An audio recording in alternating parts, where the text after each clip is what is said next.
MB coaching ক্লাসের YouTube চ্যানেলে সবাইকে স্বাগত। ভিডিওটি যদি ভালো লেগে থাকে অবশ্যই ভিডিওতে লাইক করুন, কমেন্ট করুন এবং চ্যানেলটিকে সাবস্ক্রাইব করে দিন এই ধরনের আরো অসংখ্য ভিডিও পেতে।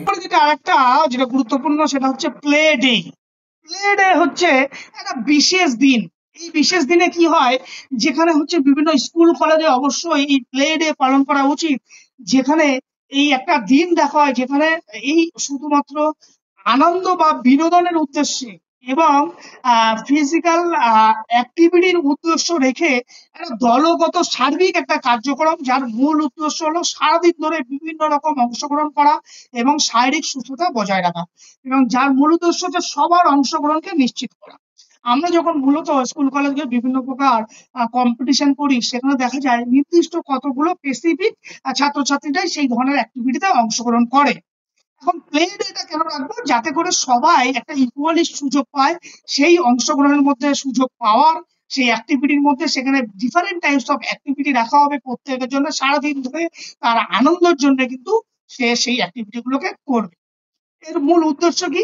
সকল শিক্ষার্থীদের ফিজিক্যাল অ্যাক্টিভিটি সম্পর্কে উৎসাহিত করা, খেলার মাধ্যমে আনন্দ ও মজা উপভোগ করানো, দলগত কাজ, সহযোগিতা ও শৃঙ্খলা বজায় রাখা, ক্রিয়া বা স্পোর্টস এর প্রতি একটা তাদের মধ্যে একটা কি হবে, ট্যালেন্ট খুঁজে বের করা। যে এই ধরনের কম্পিটিশন যখন আমরা করব, অনেক সময় কি হয়, অনেক ভালো খেলোয়াড় থাকে যারা একটু শাই বা লাজুক প্রকৃতির, তারা সাধারণত এই ধরনের কম্পিটিশন যখন হয় তারা সেখানে পার্টিসিপেশন করতে চায় না। এখন প্লে ডে এই ধরনের যদি কোনো অ্যাক্টিভিটি স্কুল কলেজে করানো যায়, অবশ্যই যদি সেখানে সমস্ত ছাত্রছাত্রীদের কম্পালসারি হয়ে থাকে, সেখানে কিন্তু আমরা বিভিন্ন ট্যালেন্টটাকে আইডেন্টিফাই করতে আমরা সাহায্য করবে।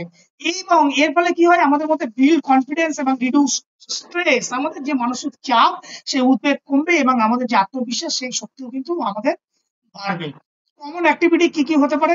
রানিং রেস হতে পারে, রিলে রেস হতে পারে, বিভিন্ন প্রকার ফান গেম হতে পারে, ট্যাগ অফ ওয়ার হতে পারে, বিভিন্ন প্রকার যোগা হতে পারে বা ওয়ার্ম আপ ড্রিল, যেটা ফ্রি হ্যান্ড এক্সারসাইজ আমরা বলতে পারি, সেগুলোকে আমরা করাতে পারি।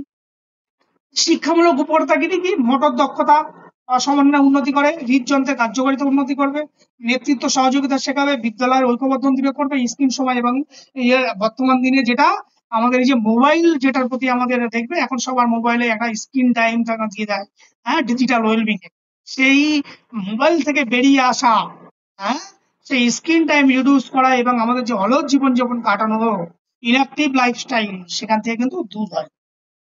লাস্ট টপিক আজ